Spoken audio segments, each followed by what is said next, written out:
What's going on, guys? Today we're going to place the lower A-arm on a TR MT10E. This one's seen better days. So I'm just going to show you how to access it, how to get it off in case you're not sure, and hopefully get you to take off the least amount of screws to be able to replace it. So let's see what we get. It's a 2mm.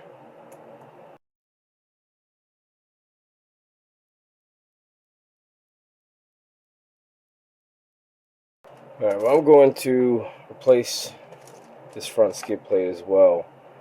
It's about probably $11–12 part, but it's pulled through right here with this piece of flexes, so just want to get a fresh start with it and get this off of here. Like I said, this is probably the weak spot, which the skid plates will help this pretty well. So, alright, like I said, we'll go ahead and pop this piece on once we get this one off. But in the meantime, so I'm just going to pop this off. Normally, should be able to just flex this back and access what we need to for the screws here, but I'm going to get this off here real quick. Looks like it's 2.5.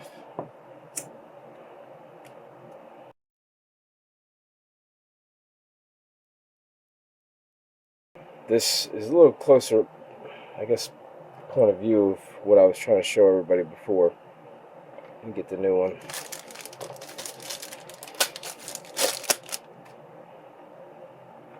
You can see how they get chewed down a little bit on the inside there. It's that pin that keeps hitting that with all that flexing, and it's bending that, so that's where most of that comes from. So the skid plates will definitely help. I definitely recommend them, and if you're going to bash this truck, bang out on the bumper a bunch of times, just go ahead and get the skid plate. We have an alternative coming up for that too.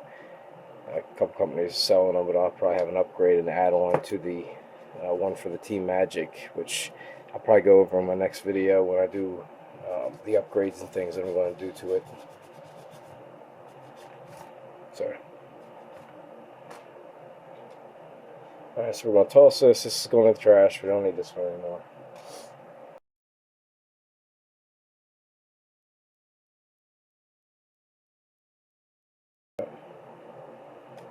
Be able to pull this out. Drop that out of there. Alright, so now we got to get the arm off. Now I already took the shocks off and stuff because I was doing some comparisons, which I'll go over in a little bit. I think I found a somewhat replaceable shock for it. For people that would, don't want to pay the overpriced upgrade, or the fact that the upgrades aren't out right now at all. I found an alternative. I'm thinking I'll run on mine and give it a shot. It's a Terramoto 10 shock, but I had to flip the end. This piece was in the top, so I took it out and put it in the bottom, which it needs for down here, and then the top piece kind of slides over. So when I get to mine, I'll see how this hooks up and snaps over, and if I can lock it in place, kind of like I did with the lower ones. Now, if my performance all of a sudden gets me tipping again, I'm going right back to these, because this had my control and steering and all so fine-tuned. But I want to see if I can bring it back up a little bit. As you can see, the height's not much, but it is there.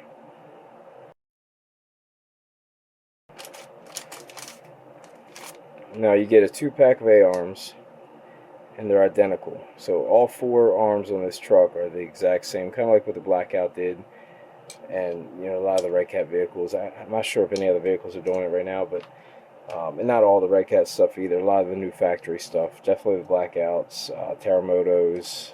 I think the Terramoto 10 and the MT10E, I'm sorry, 80 as well. But yeah, so if you get a 2-pack of arms, if now I replace this arm and next week this one breaks, I got an arm, or this one breaks. So it's not, you need right, left, or front or back. So that's pretty cool. Alright, so we're going to go ahead and pop this one on.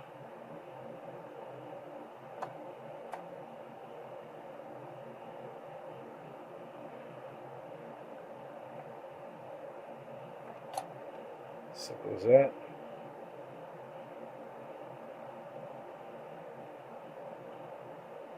Now this has got a, looks like this this little rivet goes down, or the little bump. Okay.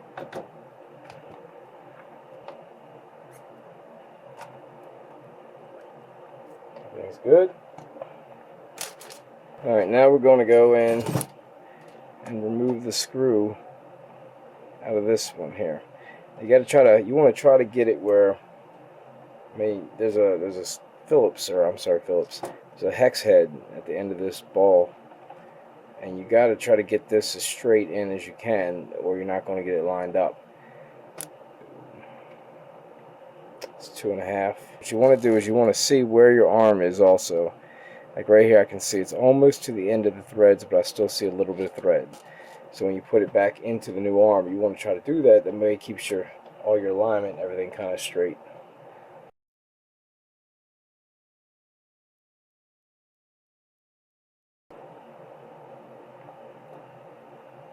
That's about where it was. And there you have it. That's probably about the easiest A-arm I've ever replaced. And I know I'm not done. I know I got to finish putting this thing back together, but what is it, 4 screws here in this piece, or just 4 screws if I was leaving that alone? I mean, I guess you probably want to take that off anyway, those 4 screws. I would just go ahead and do that anyway, that way you're not even messing with this. You got everything right there. Let me, real quick, while this is exposed, I want to show you guys, if you ever have an issue where your truck is shorting out, I don't know if I covered that in one of the videos or not, but about the LED lights, how it wasn't working. This is the flex point where the positive and negative meet. So down here is where they were touching at. And from all the bangs and the hits on the ground, I guess it was pushing them together right there. So one of my other customers contacted me and said he had a similar problem. The lights were shorting out, and I told him to check that connection. So I'm pretty sure that's what's going to be as well. You unplug the lights, truck works, and that's exactly what happened to me. So this is it. This is right where it's at. So if you have a problem, it's really easy to access, but at this point you're just going to pop the front 2 off this bumper here as well, and just get it off in your hand and take a look at it. That way you can get the little, they got these little caps that go behind the LEDs that release them. So get all that out, get it in your hand, open it up, and then you can unplug it at that point and take it off the truck. Probably the easiest way to work on it. But yeah, I'm sure in revisions they'll probably find a way to move that joint and maybe at least put the joint on the side. I get it that they were trying to hide it because it's a little bit fatter, but just bad design or bad placement. Not really design. I mean, live and learn. So we'll see if they address it in future revisions. Alright, let's get this thing back together. Put a new plate on.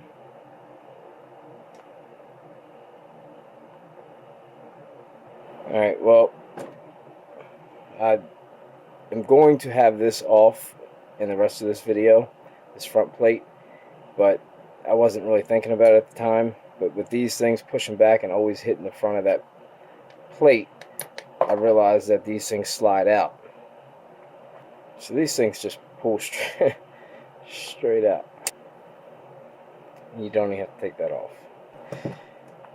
It just got a whole lot easier than what I thought it was even already. So very easy to replace an A-arm on this truck, and very compatible with itself. Again, another bonus feature of this truck. So, alright, I'll get you back to where I was left off at. So I put one in before I put these 2 screws in this time, and it did make it a little bit easier for placement and alignment now. Instead of trying to hold this up and put a screw in, put one here first and then hook these 2 up. It's a lot easier.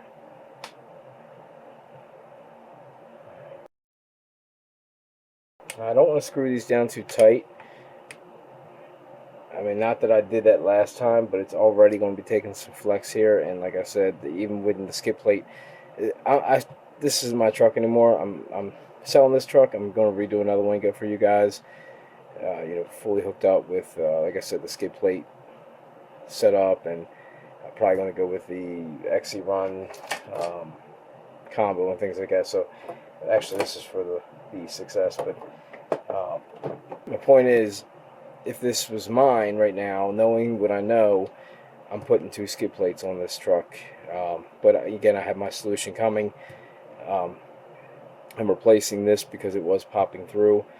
But if you know, I'm just don't want to put this down because I don't know if who I'm selling it to is going to want to bash this and not have to worry about the skid plate for right now. And if it is, I don't want this too tight that it makes it so easy to pull through like it did last time. So anyway, just a little extra preventive maintenance. Just don't tighten it down like completely ridiculous, because you can tell it's takes some pressure right there as it is.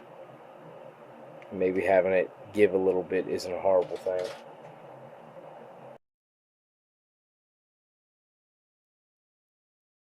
So that's one that we'll get rid of there.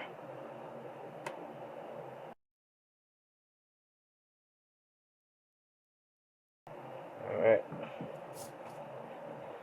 Alright, other than the shocks, I mean, this thing's ready to go back together. I'll be throwing the stock shocks from my new one back on the front of this just to give them a fresh start.